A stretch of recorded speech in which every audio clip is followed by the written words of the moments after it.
Seja muito bem-vindo, bem-vindas. Hoje não na Uniteams, mas aqui na minha casa. Eu sou o Kelber Abrão, você está no programa Tô Graduado, no curso de Gestão Pública, na disciplina de Psicologia Organizacional, e hoje a gente vai trabalhar um pouquinho sobre a perspectiva do feedback. Feedback nada mais é do que uma palavra de origem inglesa que, traduzindo ela para o nosso idioma, o português, ela significa, então, dar o retorno. Né? Então, significa que a gente precisa dar o retorno para alguém, sobre alguém ou sobre alguma coisa, um procedimento, um processo, algo nesse sentido.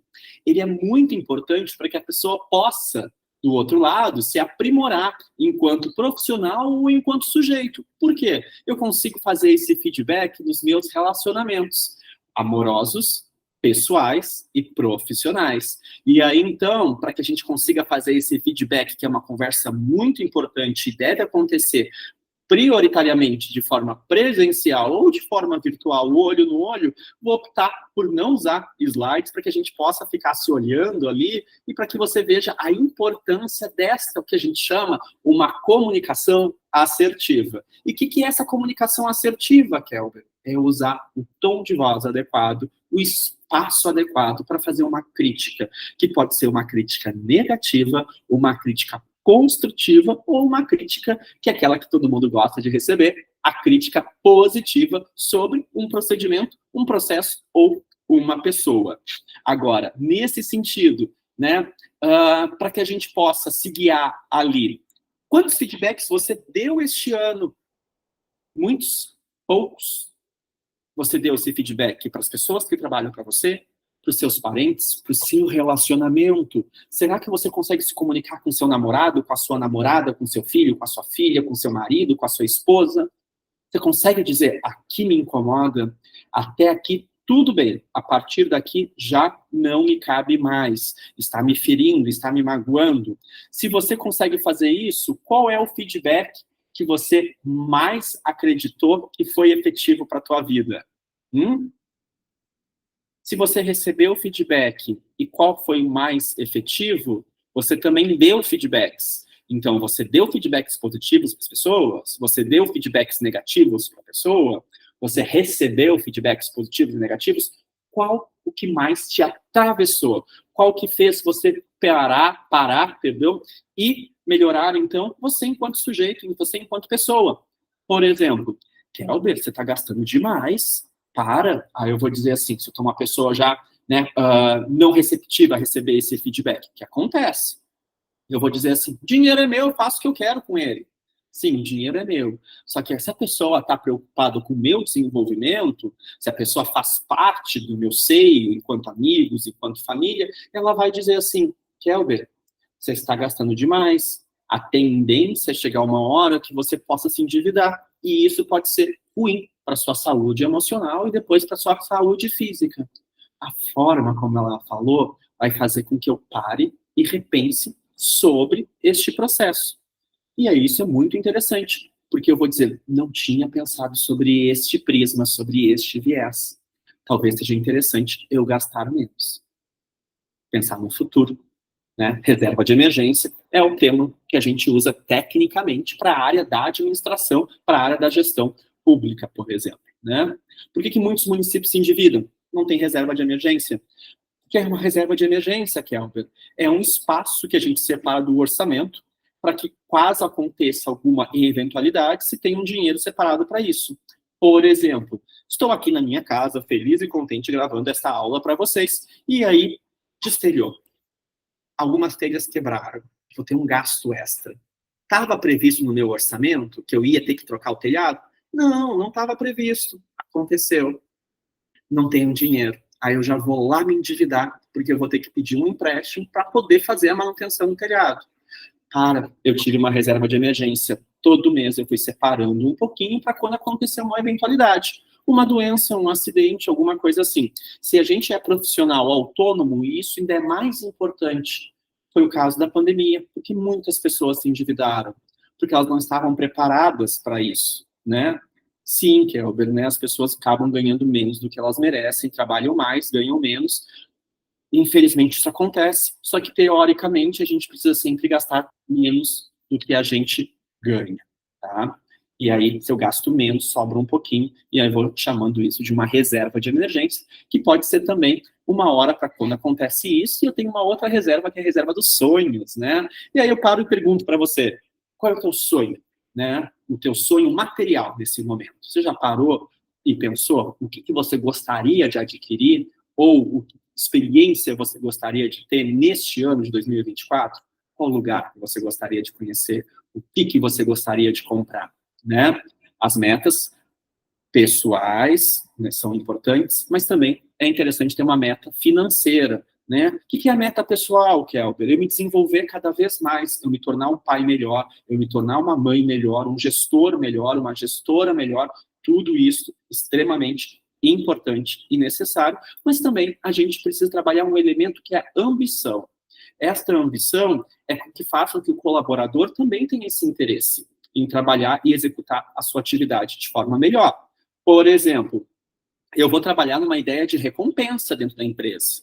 A pessoa executa o trabalho dela, se ela executa daquela forma, eu dou um feedback positivo e eu posso recompensá-la através de brindes, de pontuação, alguma coisa nesse sentido, né? O melhor colaborador que atingir aquela determinada meta, no final ganha uma viagem para o Rio de Janeiro, por exemplo, né? E aí todo mês eu vou conversando. Pedro, você não atingiu a sua meta de vendas, e aí eu consigo identificar essas lacunas. Por exemplo, você não tem uma comunicação assertiva com os seus clientes, né? A pessoa liga e pega o orçamento e você dá o orçamento. Você simplesmente disse que para pintar esta parede aqui era R$10 o metro quadrado. Ponto final. Você pode melhorar a forma como que você dialoga com o seu cliente. Olá, tudo bem? O meu preço é R$10 o metro quadrado da pintura. Que dia podemos estar agendando para você para que eu faça esse serviço? Ou seja, ele recebeu um feedback do gestor dele, e o gestor dele ensinou como que se faz o serviço de forma melhor, a forma de comunicar-se. Nem sempre, quando a gente inicia uma atividade laboral, inicia um setor novo, inicia um emprego, a gente tem alguém que nos ensine como fazer aquele serviço. Às vezes a gente fica sozinho no oceano e a gente não recebe nenhuma orientação para onde navegar. Esta orientação a gente chama de feedback. Viu? Você já fez feedback por aí, né? Você já recebeu feedback por aí. A gente faz um feedback que eu gosto muito de usar como exemplo, que é a forma como a gente vai educando os nossos filhos, sobrinhos, né? Alguém que tem um pouquinho a menos de idade do que a gente. Por exemplo, o seu filho conversa assim com a sua mãe, né? Ela pede lá, né? Meu neto, traz alguma coisa. Não, não!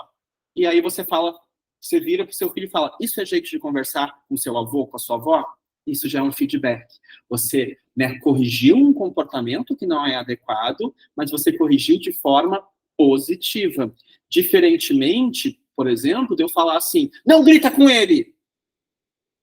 Uai, como assim? Ele estava gritando com o avô e eu vou lá e grito com o menino?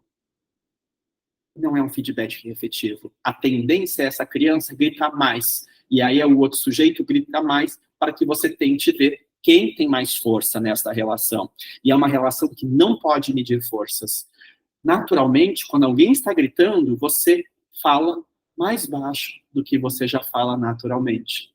Porque se você gritar, a pessoa vai querer competir com você. E essa não é a ideia que a gente trabalha no ambiente organizacional. Não é competição, é cooperação. A competição que a gente só tem na vida é uma só, a gente com a gente mesmo. Qual é a competição que eu tenho comigo? Eu ser um sujeito melhor amanhã do que eu sou hoje. Se hoje eu tenho uma meta, amanhã que eu tenho uma outra meta maior ainda. Só que cuidado, eu não posso colocar metas muito altas, senão eu aqui de baixo, eu vou olhar lá para cima e vou dizer, não vou conseguir alcançar. Então eu preciso de uma meta degrau por degrau. Então, eu estou neste nível hoje e eu vou criar um degrau acima.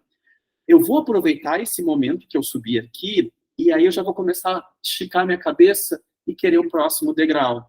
Isso é ambição, mas é uma ambição saudável. Não é uma ambição, eu quero o que o outro tem. Não, eu estou muito feliz com o meu carro, mas eu já estou pensando que daqui X tempo eu vou querer um outro carro que me seja mais confortável do que o que eu tenho hoje. Da mesma forma, A casa, bom, eu não quero trocar de casa, não tem problema, mas eu vou querer arrumar, eu vou querer mudar a decoração, eu vou querer, né, mudar a cor da parede. Isso é saudável, porque isso te motiva a querer fazer um serviço melhor, a querer subir na sua carreira, e isso faz com que a pessoa tenha essa ambição.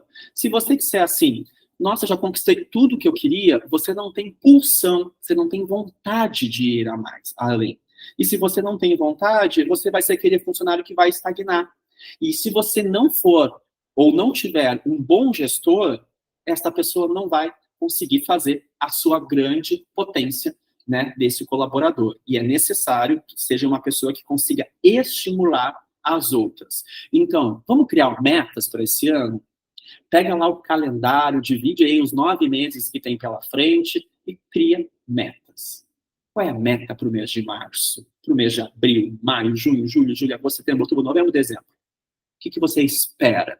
Metas pessoais e metas financeiras. Isto é de grande importância. Agora, se é uma meta do casal, que é maravilhoso, metas precisam ser individuais e metas precisam ser coletivas. Quando as metas são coletivas, eu preciso muito desse feedback. Muito. E quando a meta é individual, Kelga, eu também preciso, porque eu preciso fazer esse exercício autorreflexivo. Uai, eu tinha uma meta de conseguir, né, adquirir um bem. Comprar um terreno, comprar um lote, comprar um outro violão, comprar um cavaquinho, comprar, enfim. E aí, esta é uma meta só minha. Mas para aí, eu passei, em vez de levantar mais cedo para trabalhar mais, para conseguir mudar de emprego, fazer um curso, eu fui lá e fiz ao contrário. Eu fiquei dormindo até meio-dia. Quem é que vai me dar esse feedback? Precisa que seja eu mesmo. Que pare, olhe no espelho, ou olhe para o teto e reflita, uai, o que eu estou fazendo? Eu estou conseguindo adquirir aquilo que eu me propus? Feedback não precisa ser o retorno de outra pessoa. Feedback também pode ser o nosso feedback interno. Mas cuidado, tem uma pessoa que é a maior carrasca do universo e ela é você mesmo. Então, cuidado para que você não seja o seu pior inimigo, tá? Porque senão a gente se cobra demais. Mas também não faz aquele exercício que muita gente tem feito, que é não se cobrar nada. Né? Sabe aquela frase que circula nas redes sociais, circula no, né, nos espaços que a gente está? Tá tudo bem, não se cobre tanto. Não se cobre tanto, mas não se esqueça de se cobrar um pouquinho, tá? É, precisa sim. Ninguém vai te tirar da cama, ninguém vai escovar teu cabelo, ninguém vai escovar teus dentes, te arrumar. Isso precisa de você. Então, esta competição é de você contra você mesmo. Tá? Dentro dessa perspectiva do feedback ali também, a gente tem 5 princípios desse feedback e um deles vai ser a qualidade que você está dando esse feedback e você está recebendo esse feedback. Às vezes você faz um formulário, né? Avalie-se a sua performance na empresa. Né? Você é gestor e você vai avaliar o seu colaborador. Avalie o seu colaborador, você vai dizer, ele é bom. Ponto. Esse bom é muito relativo, ele não tem qualidade nenhuma. Ah, mas eu avaliei, disse que ele é bom é bom. Não, bom em que sentido? Ele está sabendo o que ele é muito bom, o que ele é não tão bom assim, então é vasto, né? Esse princípio da qualidade, ele precisa ter mais informações. Lembra que bom, bonito, é extremamente relativo. Talvez para alguns de vocês eu seja uma pessoa bonita, para outros eu seja uma pessoa muito feia. Isso é relativo. Então eu preciso que a gente consiga criar características para que a pessoa consiga olhar aquele feedback e dizer, me identifico aqui, aqui não me identifico, então vou buscar o porquê eu não consigo concordar com esta avaliação. Tá? Um outro elemento muito importante, que seria esse segundo princípio, seria da cordialidade. É a forma como que você chega na pessoa. A pessoa já está tímida, retraída, com medo de ser mandada embora, e você vai lá e é agressivo. A tendência dela é que ela melhore o comportamento? Não. A tendência é que ela jogue já, né, se jogue nas lonas, se jogue nas cordas, ali como a gente fala no boxe. Eu preciso ser cortês com essa pessoa, né? Então, por exemplo, ela está se divorciando, ela recém teve um aborto, ela perdeu o pai, ela perdeu a mãe. Aí eu vou dizer assim, isso não me importa, Kelber. Aqui é trabalho, não é vida pessoal. É, mas ela não consegue chegar na empresa e ser um outro sujeito. Ela continua sendo a Maria, o Pedro, o João, o Tiago, ela continua sendo aquele sujeito. E aí eu vou entender assim, bom, ok, isso não é um problema da empresa, mas você faz parte da empresa. Se você faz parte da empresa, de certa forma, esse problema que você está tendo afeta o seu resultado e isso afeta a gente, logo, tudo faz parte. Tudo faz parte. Eu não estou dizendo que a gente tenha que ser extremamente invasivo na vida pessoal da pessoa. Não, não. Mas, se eu consigo ver um semblante de uma tristeza que lhe é natural e singular por algum momento de vida, eu preciso ser cortês com esta pessoa. Tem algo que eu possa fazer? A pessoa perdeu o filho, ela perdeu um animal de estimação que tinha muito vínculo naquela família. Tem algo que eu possa fazer para melhorar o seu dia? Isso é o papel de um gestor. Isso é o papel de um líder. Um papel ruim é quando você diz assim, bora para frente, separou a fila, andou, bora produzir, vender mais hoje. Uai, cadê a cordialidade desse feedback? Né? Você consegue fazer esse exercício? Você está vendo essa aula hoje, amanhã você volta para o seu espaço laboral, ou se você está vendo ela numa sexta-feira, tomara que você não tenha que trabalhar no sábado, que seja um dia de descanso. Se está vendo sábado, que domingo também seja um dia de descanso. Mas primeiro dia que você voltar ao seu local de trabalho, olha na volta. Como que estão esses colaboradores? Eles estão tristes, estão felizes? Se algum dia perguntou como vai você, já tinha uma música de Roberto Carlos, como vai você? Eu preciso saber da sua vida. Eu preciso saber da sua vida é um feedback que eu estou dando já. Eu preciso saber como você está. Saúde mental do trabalhador afeta naturalmente a percepção de trabalho deste colaborador, desta colaboradora. E aí eu vou chegar naquele que a gente chama do terceiro princípio do feedback, que é o contato visual e a importância desse feedback por meio desse contato visual. E aí, por que esse contato visual é muito importante? Eu preciso me preocupar de forma genuína com a pessoa. Se eu perguntar como vai você, de forma aleatória, eu não crio uma coisa que chama empatia e carisma. Carisma mais empatia igual a liderança. Eu preciso saber que aquela pessoa realmente se importa comigo. Eu preciso sentir isso. Por que a gente consegue se aproximar de alguns políticos e outros não? Porque a gente consegue criar um processo de empatia e de carisma. Aquela pessoa está preocupada comigo. E aí a gente elege ela, dá aquela sensação de que ela vai me cuidar. Diferentemente, às vezes, que a gente faz, isso é natural, né? A gente pergunta, oi, tudo bem? Você não quer saber como está a pessoa, às vezes. Você só perguntou por educação. Só que dentro de um ambiente organizacional, às vezes, esta pergunta acaba sendo extremamente significativa. Se ela for genuína. Oi, tudo bem? Não, não está tudo bem. E aí a pessoa abre um espaço para diálogo. E aí você tem que estar preparado para escutar o outro e encontrar ali uma forma de poder auxiliar, ainda mais se você é um gestor ou uma gestora, né? É muito comum a pessoa já estar num momento ruim da sua vida e esse gestor, este chefe, esse líder, ele acaba então fazendo o quê? Em vez de ajudar, ele acaba piorando. Olha, Pedro, se você não melhorar, tem muita gente lá fora querendo a tua vaga aqui. O pessoal tá mal. A tendência é ela ficar pior ainda. Então, o feedback, ele pode ser algo bem construtivo, como ele pode ser algo também negativo. Só que, por exemplo, algumas pessoas vão precisar mais de feedback. Por que isso, Kelber? Porque algumas pessoas têm uma dificuldade um pouco maior do que a outra. Você já deve ter visto isso, né? Tem gente que não tem muita habilidade numa área, só que a pessoa está trabalhando ali. Por isso que, às vezes, é muito importante o papel deste líder, para ele ver se você está realmente no lugar adequado dentro daquele ambiente organizacional. Uai, vou dar um exemplo pessoal, tá? Antes de estar ministrando esse tipo de disciplina para vocês, por muito tempo eu fui professor de língua inglesa no meu estado de origem natal, que é o Rio Grande do Sul.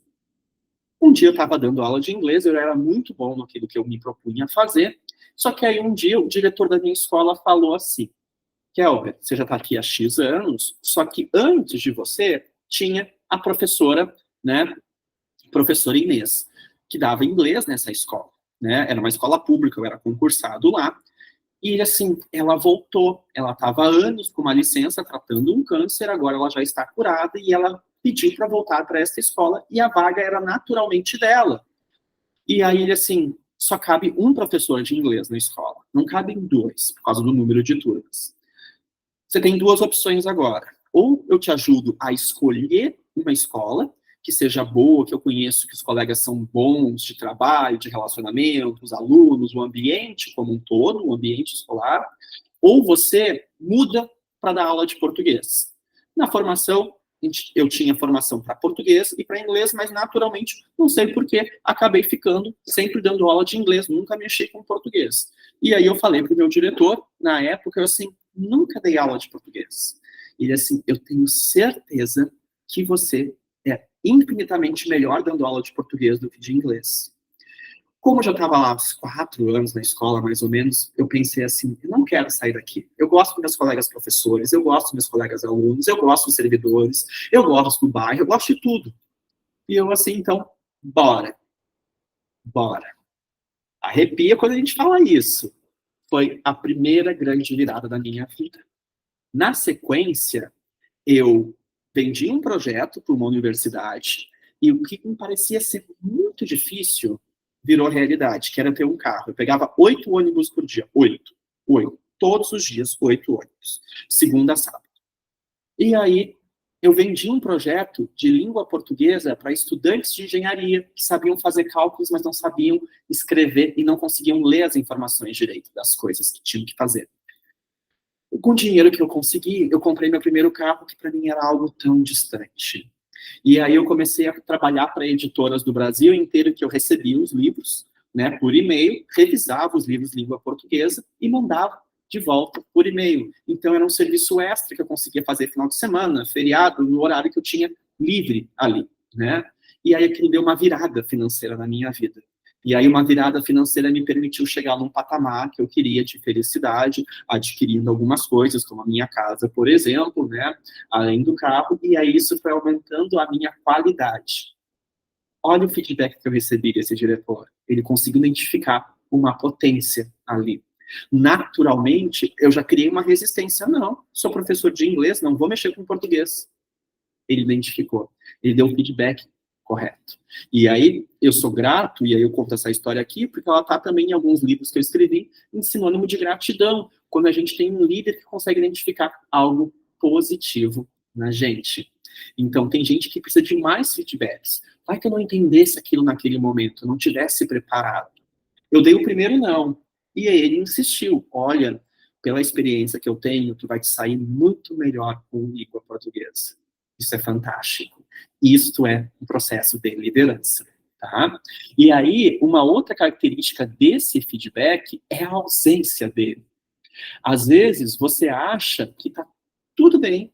Você acha que tá tudo bem. E não tá, porque você nunca recebeu, que estava ruim. E aí, isso é uma sensação muito ruim, que eu tenho certeza que você aí desse outro lado da tela já teve. Olha, eu vou apostar o quê? Eu vou apostar um bombom, né? Vou apostar um bombom que você algum dia foi demitido, sem saber o porquê, do nada, alguém chegou aí para ti e disse que você estava fora daquela equipe, ou alguém terminou uma relação com você, ou nem começou a relação e a pessoa simplesmente sumiu. Ela não deu feedback. Aí a gente fica com uma sensação horrível. Uai, o que aconteceu? Na minha concepção estava tudo muito bem. Do nada. Do nada. Isso chama-se ausência de feedback, que também é um desses princípios, e ele faz com que a gente tenha esse sentimento de incompletude, que a gente fique pensando assim, né? Uai, eu tive um baixo desempenho? Sim, não. Aí você começa a fazer um processo horrível, que é ficar tentando lembrar qual foi a vez que ele me corrigiu e eu não dei conta? Qual foi a vez que ele apontou que eu estava errando? Aí você às vezes descobre que não teve. Ou às vezes você descobre que teve e você não percebeu que estava tendo esse feedback e que tinha que mudar esse padrão de comportamento. Pegou a chave? A chave é esta. É a forma como que você se comunica ou não se comunica. Por exemplo, Kelber, a não comunicação é uma forma de comunicação. Exemplo na prática, você está conhecendo alguém, ou você está sendo num processo de trabalho. Eu sempre gosto de fazer a ideia de trabalho e relacionamento, porque fica mais palpável, tá? A pessoa falou, vamos se falando, vamos marcar, vamos se falando. E a pessoa não falou nada. Depois, não já é a resposta. Ou você fez uma entrevista e a pessoa diz assim, qualquer coisa a gente entra em contato. E ela não entrou em contato. A ausência também é resposta. A ausência também é feedback. É ruim pra caramba, mas já é, tá? Então, repara aí como que tá acontecendo os relacionamentos, tá? Como que tá tendo esses feedbacks ali. E não esquece que é uma coisa muito importante, que é esse autofeedback. Autofeedback. Kelber, como assim esse autofeedback? Uau! Você levou um fora. Você estava cuidando desse relacionamento? Você estava conversando com a pessoa, tendo tempo de qualidade com ela? Ou quando você estava com ela lá no encontro, no date, no cinema, em qualquer outro lugar, você estava dando atenção para qualquer coisa menos para aquela pessoa? Será que você conseguiu se desfazer por aquele tempo do seu celular? Ah, não, essa mensagem é importante. Será que realmente ela é importante ou a outra pessoa é mais importante? É a mesma coisa no serviço, mesma coisa nos nossos empregos, nossos trabalhos. Será que você realmente estava se dedicando para aquilo? A sensação que a gente tem é que a pessoa sempre vai responder, não, eu estava fazendo tudo certinho. Sim, tudo certinho. Chegando às 9h50 em vez das 8 da manhã, né? Fazendo tudo de má vontade, empurrando tudo do jeito que dá, deixando a corda bater, né, no pescoço, a água bater no pescoço ali, ou bater já no nariz, porque, né, bate na boca, a gente não continua respirando pelo nariz. Quando a água chega no nariz, não tem mais o que fazer. Você fez isso? Talvez você tenha feito isso, né? E aí, pensando nessas estratégias, eu vou ter o feedback formal, que é quando eu converso diretamente com a pessoa, o informal, que é péssimo, que é aquelas conversas de corredores, conversas de WhatsApp. Eu vou ter o feedback positivo, eu dei vários exemplos. Eu vou ter o feedback corretivo, para mudar comportamentos. Eu vou ter, sim, o feedback insignificante, aquele que não ajuda nada. É isso aí. Parabéns! Muito bem! Uai, não agregou muita coisa. Eu vou ter o feedback que é o ofensivo, que é o desprezo, que é o olhar de cima a baixo para a pessoa, tá? E aí, como que eu posso dar esses feedbacks? Eu tenho que pensar sempre numa ideia de empatia. Se fosse eu, como que eu gostaria de receber esta informação? E eu preciso dizer claramente, Pedro, Mário, o relatório que você entregou ontem foi bem escrito, compreensivo, e seus pontos sobre aquele orçamento do projeto foram feitos de forma muito eficaz. Uai, estou dando um bom elogio, só que ele é generalista. Eu posso dizer de outra forma. O relatório que você entregou ontem estava muito bem escrito. Gostei muito da tabela que você apresenta os gastos para a reforma do telhado da casa. Uai, eu estou já enaltecendo um ponto específico, que foi aquela tabela. Ele não é genérico, ele não é generalista, ele é específico. Vamos voltar para o relacionamento?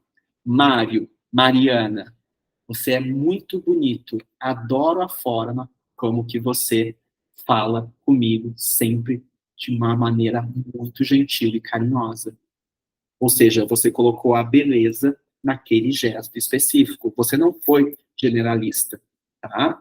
E aí, lembra que a ideia do feedback é mudar comportamento e não mudar pessoas. Pessoas é uma questão de personalidade. Feedback muda comportamento, feedback não muda pessoas, tá?